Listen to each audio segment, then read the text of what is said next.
सभी का स्वागत करता हूं स्वास्थ्य और सेहत से जुड़े हमारे खास कार्यक्रम मेडिटॉक में। दोस्तों, आज का मेडिटॉक एपिसोड बहुत खास है क्योंकि आज हम बात करेंगे कोरोना जैसी महामारी के बारे में। महामारी का कारण क्या रहा, वैक्सीनेशन किस तरह डेवलप्ड हुई, किस तरह वैक्सीनेशन लगाई जा रही है, कोरोना जैसी महामारी से स्वास्थ्य सेवाओं पर कितना प्रभाव पड़ता है। इतनी महत्वपूर्ण विषय के बारे में इस एपिसोड में हम आपको जानकारी देंगे और इन सब विषयों पर परिचर्चा के लिए आज हमारे इस कार्यक्रम में हमने आमंत्रित किया है डॉक्टर रमन शर्मा सर को, जो कि एचओडी हैं medicine SMS medical college Jaipur के। तो आइए दोस्तों, स्वागत करते हैं और शुरुआत करते हैं इस परिचर्चा की। सर, आपका बहुत बहुत स्वागत है हमारे कार्यक्रम में। Thank you very much. हम आपका शुक्रिया अदा करना चाहते हैं सर कि आपने अपने बिजी शेड्यूल से हमारे लिए वक्त निकाला और इतने महत्वपूर्ण विषयों पर हमें जानकारी प्राप्त करना है। सर, आप जब भी सर इस तरह की महामारी पूरे विश्व में फैलती है तो उसका एक व्यापक प्रभाव पड़ता है। स्वास्थ्य सेवाओं पर इसका प्रभाव पड़ता है, अनुसंधान और शोध पर इसका प्रभाव पड़ता है। उसके बारे में सर हम जानना चाहेंगे कि स्वास्थ्य सेवाओं पर इस महामारी का कितना प्रभाव रहा।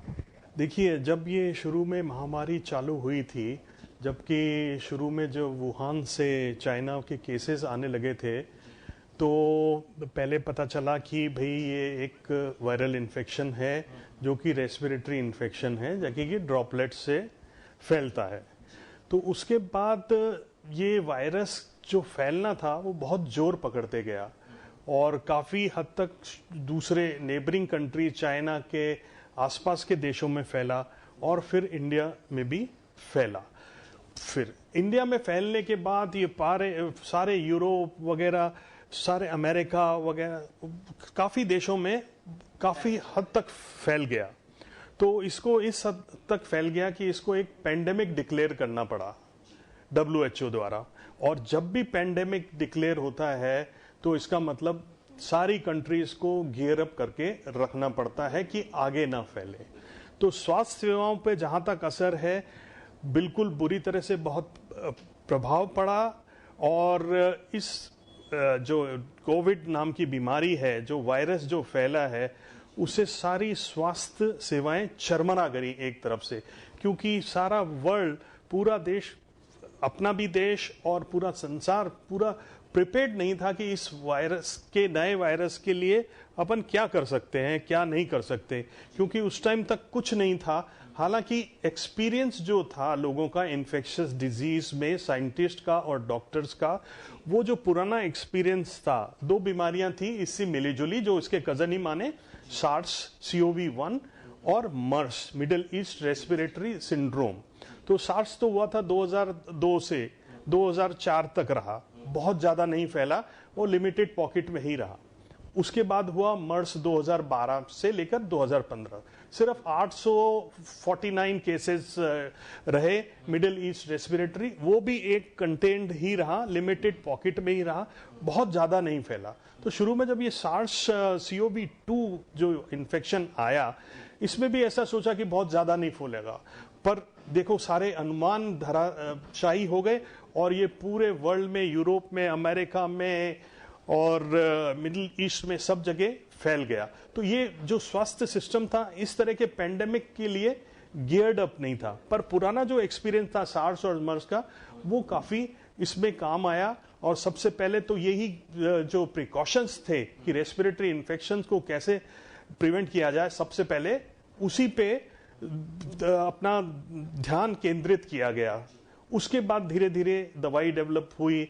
उसके बाद जैसे जैसे एक्सपीरियंस आता गया, स्वास्थ्य सेवाओं में सुधार हुआ गया। और ये तो बहुत तारीफ़े काबिल होगा कि विद इन 1 ईयर काफ़ी अच्छा खासा, मतलब कंट्रोल कहना चाहिए कि आ गया और स्वास्थ्य सेवाओं में काफी एक्टिविटी नजर आई। बिल्कुल सर।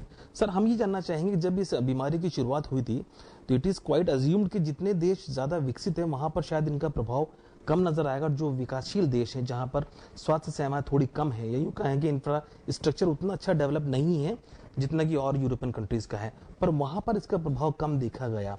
ये हम जानना चाहेंगे कि इस बात का क्या रीजन रहा सर एक्चुअली। देखिए, ये बड़ा ही मुश्किल है इसके बारे में बताना, बट कुछ थ्योरीज ऐसी चल रही हैं कि बहुत ज्यादा जो साइंटिफिक अभी तक एनालिसिस बहुत अच्छी तरह से नहीं हो पाया है। ऐसा जैसे अपन ने देखा कि हिंदुस्तान में, अपने देश में, और पर्टिकुलरली राजस्थान का तो मुझे डेटा भी पता है कि ये जो रिकवरी रेट है बहुत ही अच्छी है रिकवरी रेट, और मृत्यु दर बहुत कम है, 0.84% के करीब मृत्यु दर है। बाकी दूसरी जगह देखा जाए तो करीब 3% से लेकर 2% तक अलग अलग डिफरेंट कंट्रीज में ये मृत्यु दर। अब ऐसा क्यों हुआ ये जानने के लिए काफ़ी सारी थ्योरीज आगे आई हैं, जैसे कि इन कंट्रीज में BCG वैक्सीन लगा, वो भी एक बहुत साइंटिफिकली, उसमें भी कई टाइम लगेगा कि ये प्रूव करें कि BCG वैक्सीनेशन के कारण है। दूसरा एक हाइजीन हाइपोथेसिस नाम की, क्योंकि अपन शुरू से ही काफ़ी जो डेवलपिंग कंट्रीज हैं उनमें रेस्पिरेटरी इन्फेक्शंस और गैस्ट्रो इंटेस्टाइनल इन्फेक्शंस रहते ही रहते हैं, तो हो सकता है इसमें इंडिविजुअल इम्यूनिटी का भी प्रभाव रहा हो, और शायद अपन को जो एक्सपोजर रहा है इतना ज़्यादा इन इन्फेक्शंस के कारण, तो उसमें ये इन्फेक्शन आने के बाद कोई एंटीबॉडी रिस्पॉन्स बहुत अच्छा हुआ, इम्यूनिटी जल्दी डेवलप हो गई, इसीलिए बहुत ज़्यादा सीरियस, बहुत ज़्यादा मृत्यु दर नहीं हो पाई। पॉसिबल साइंटिफिक एक्सप्लेनेशन ये ही है। जी सर, इस तरह की बीमारियां जब भी फैलती हैं, ये देखा गया है कि आने वाले कुछ समय में या बहुत ज़्यादा जो लंबा वक्त है तब तक इनके प्रभाव देखे जा सकते हैं लोगों पर। तो क्या ये माना जा सकता है कि इस बीमारी का प्रभाव भी जहां पर ये कम हो चुकी है, आने वाले कुछ समय बाद भी इनका प्रभाव देखा जा सकता है? जी, हम ये देख ही रहे हैं। देखिए, स्वास्थ्य सेवाओं पर तो प्रभाव पड़ा है, इंडिविजुअल स्वास्थ्य पे भी पड़ा है, हेल्थ केयर सिस्टम में भी पड़ा है, और ये हमारी ने जो पूरा सब जगह से एक तरह से डिवास्टेशन सा किया हुआ है, इकोनॉमी भी चरमरा गई है, सारे स्कूल कॉलेजेस, ये पढ़ाई लिखाई सबका स्ट्रक्चर उसने एकदम चेंज कर दिया है। तो प्रभाव तो जैसे बीमारी का तो है ही है।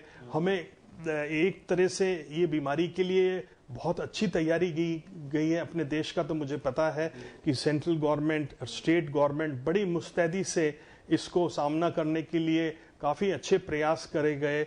नंबर ऑफ बेड्स बहुत बढ़ाए गए, इतनी ज़्यादा फैसिलिटीज़ हो गई इन्फेक्शन कंट्रोल मेजर्स के लिए, ऑक्सीजन के बेड्स हो गए, वेंटिलेटर्स आ गए। इतना ऐसा कभी सोचा नहीं था कि इतना जल्दी इतना अच्छा सिस्टम हो जाएगा।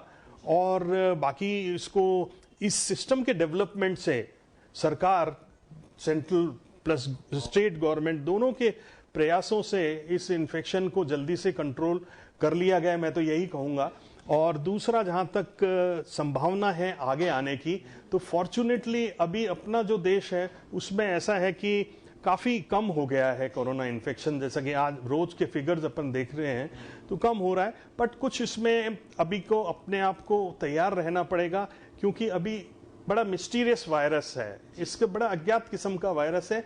आगे कैसे बिहेव करेगा, अपने वायरस को भी अपने आप को सर्वाइवल में रखना है, वो भी जिंदा रहना चाहता है, तो वो कभी अपना म्यूटेशन कर लेगा, कभी अपना स्ट्रक्चर बदल लेगा, एंटीबॉडी जिससे उस पर काम न करें, और कभी और चेंज फॉर्म में लो ग्रेड में ट्रांसमिशन में एक साइकिल से दूसरी साइकिल में चलता रहे, तो जो उसको भी अपना अस्तित्व मेंटेन करना है।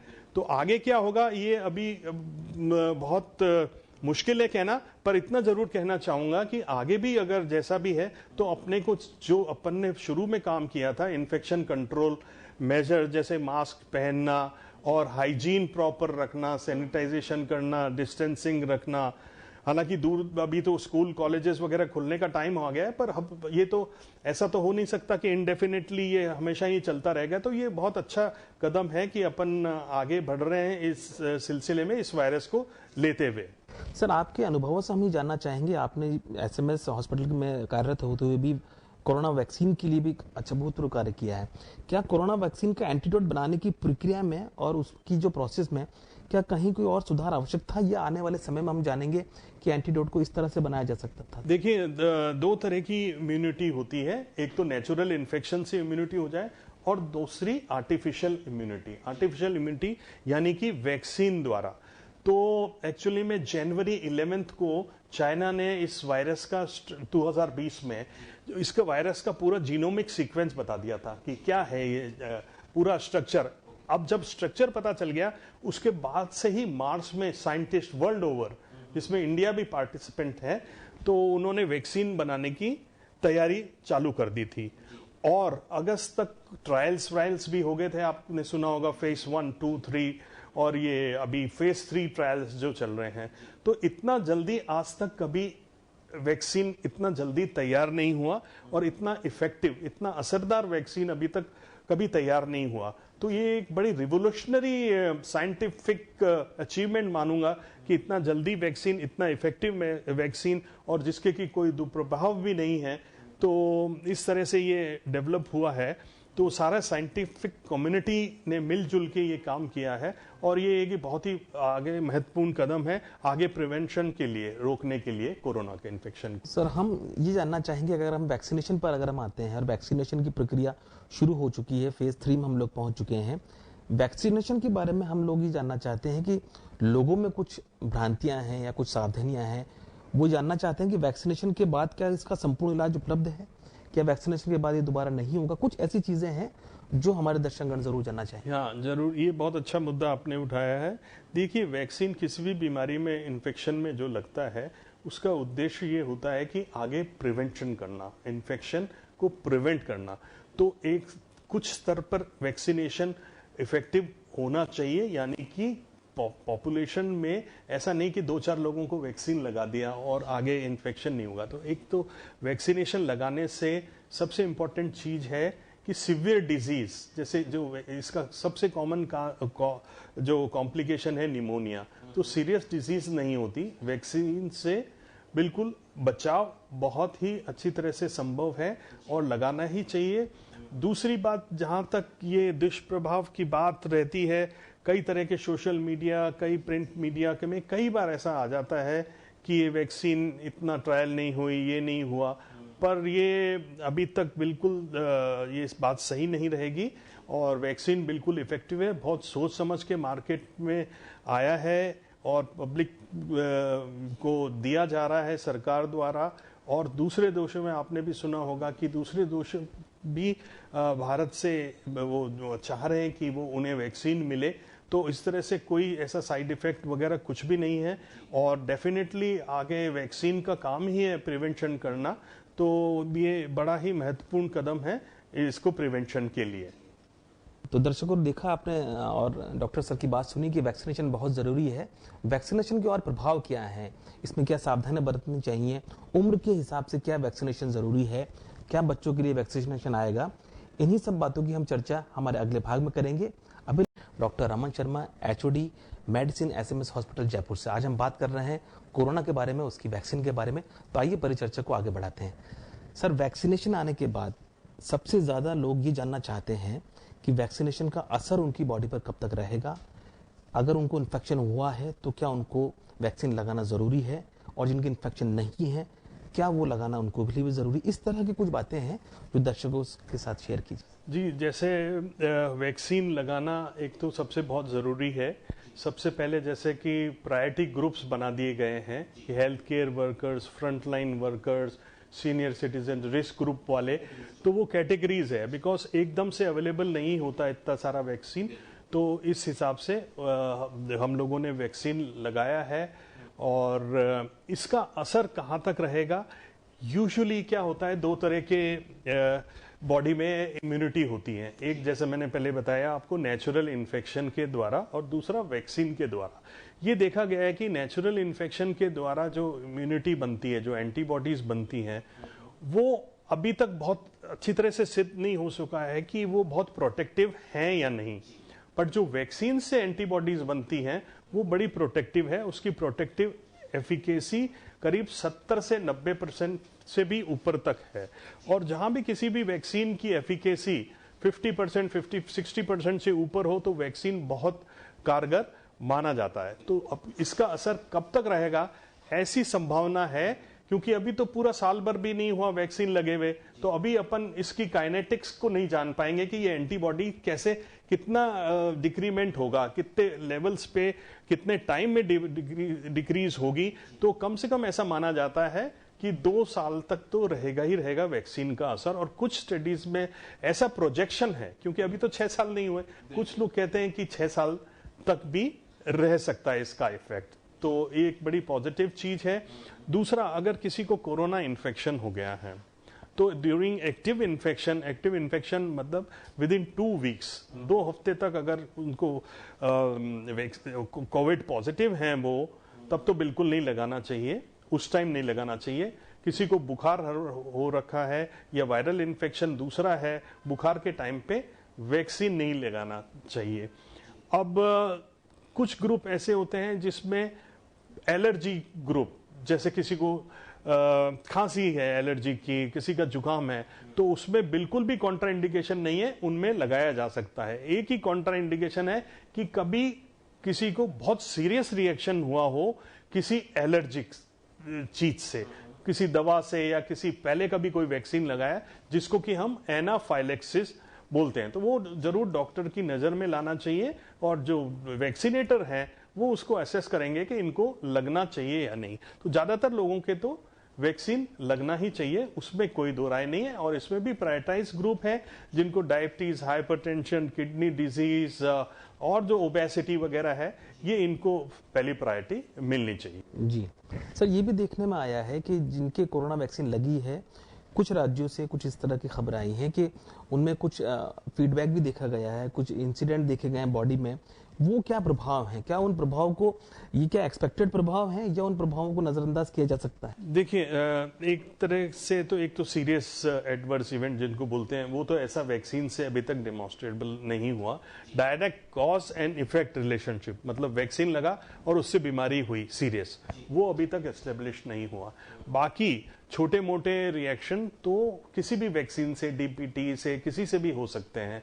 उसमें सिर्फ लोकल जहां पे वैक्सीन लगा है, डेल्टॉइड पे, वहां पे दर्द हो सकता है, रेडनेस हो सकती है, मामूली हाथ पांव में दर्द, हल्का सा खांसी वगैरह हो सकती है। तो ये तो बिल्कुल माइनर साइड इफेक्ट होते हैं। अब जहां तक कुछ रिपोर्ट्स जैसे आती हैं, तो जैसे मैंने पहले बताया, कॉज एंड इफेक्ट रिलेशनशिप अभी नहीं एस्टेब्लिश हो पाई है। अगर अपन एक ग्रुप देखें जिनके वैक्सीन लगा है और दूसरा ग्रुप देखें जिनके वैक्सीन नहीं लगा, उनके भी कईयों के हार्ट अटैक हुआ है, किन्हीं के हेमरेज हुआ है, या किसी के, सो डायरेक्ट वो रिलेशनशिप इससे नहीं कह सकते, क्योंकि ये वैक्सीन जब आगे फेज 3 में आता है, फेज 1 और फेज 2 ट्रायल में इसकी सेफ्टी एंड एफिकेसी जांच करने के बाद ही साइंटिस्ट इसको आगे बढ़ाते हैं। तो ये बहुत इंपॉर्टेंट चीज, मतलब फर्दर स्टडीज में ये और ज्यादा क्लियर होगी चीज कि फेज इस वैक्सीन का कितना असर और अच्छा रहेगा। ये जो इफेक्ट आए हैं, that was not due to the corona vaccine. Sir, इस कोरोना पूरी महामारी के दौरान एक वर्ड बहुत ज्यादा प्रचलित हुआ, दैट इज इम्यून सिस्टम, कि जिसका इम्यून सिस्टम बहुत अच्छा होगा उसको कोरोना वैक्सीन कम होगी या कम उससे हार्म होगा।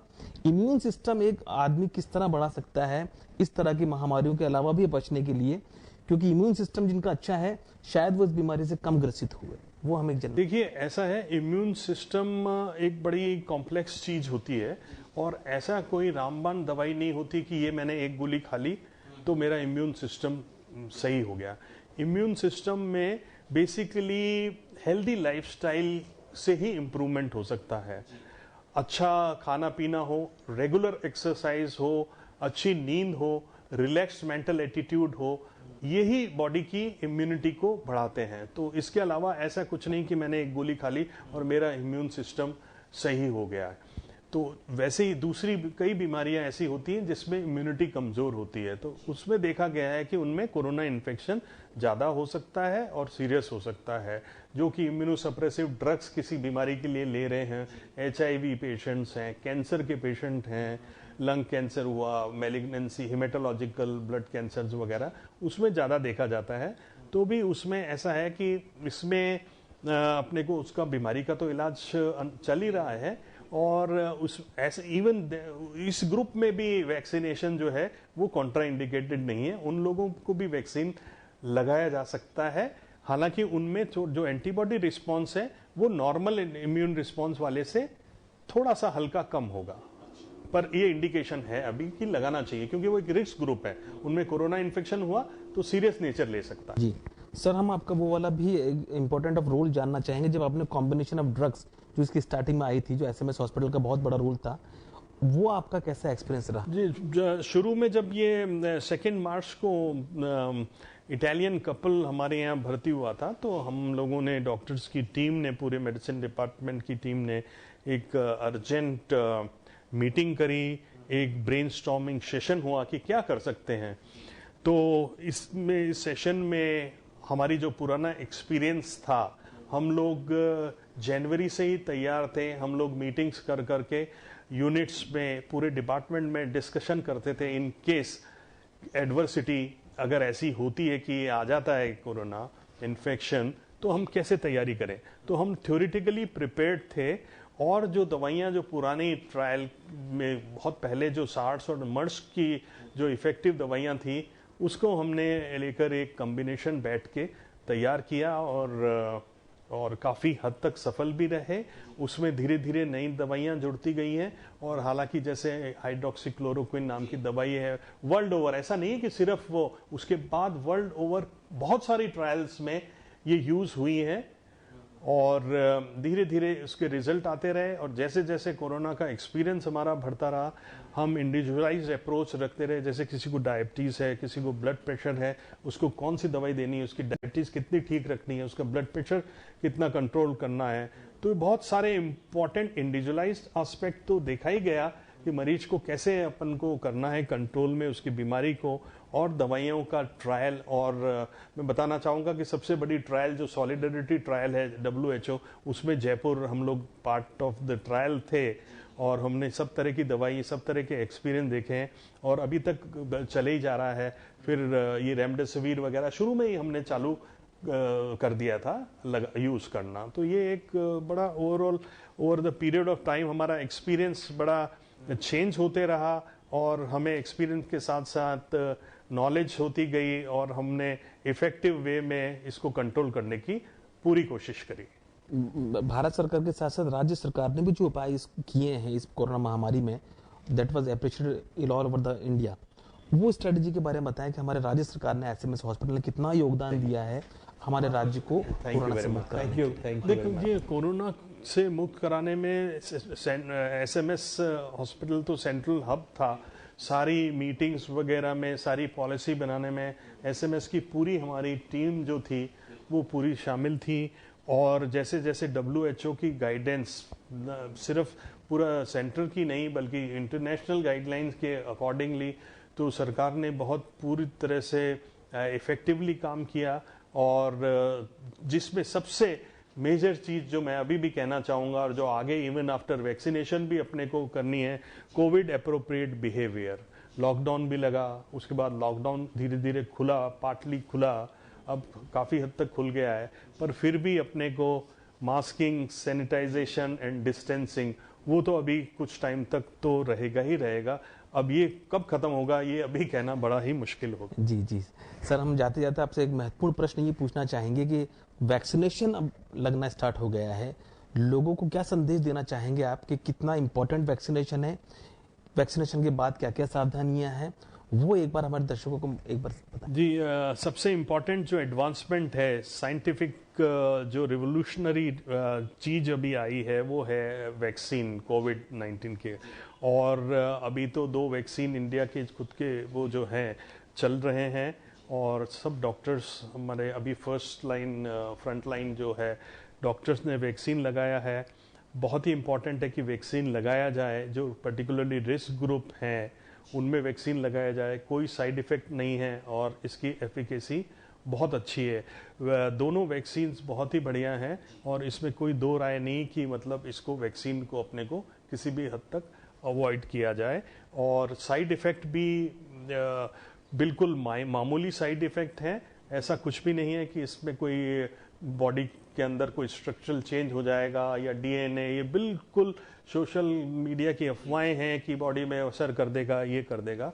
तो ये बहुत ही इम्पॉर्टेंट है कि वैक्सीनेशन जब आ गया है, सब तो लोग शुरू से इंतज़ार करते हैं वैक्सीन कब आएगा। जब मार्च में इंतज़ार कर रहे थे वैक्सीन कब आएगा कब आएगा, अब जब वैक्सीन आ गया है तो इसमें कोई वैक्सीन हेजिटेंसी, मैं तो यही अपील करूंगा कि जनता में ना रहनी चाहिए। जी सर, बहुत बहुत शुक्रिया हमसे इतनी वार्तालाप करने का, बात करना। तो देखा दर्शकों, आपने सर ने हमें बताया कि वैक्सीनेशन बहुत ज़रूरी है। वैक्सीनेशन के लिए कोई भ्रांति पे आप ध्यान न दें, और जितना ज़्यादा से ज़्यादा वैक्सीनेशन का प्रचार प्रसार करेंगे, इस कोरोना महामारी से हम पूर्णतः मुक्त हो जाएंगे। दोस्तों, इस खास कार्यक्रम में बस इतना ही। अगली बार भी आपका होस्ट और दोस्त फिरोज खान एक बार फिर हाजिर होगा स्वास्थ्य संबंधी किसी विषय को लेकर, किसी विशेषज्ञ के साथ। तब तक मुझे दीजिए इजाजत। नमस्कार।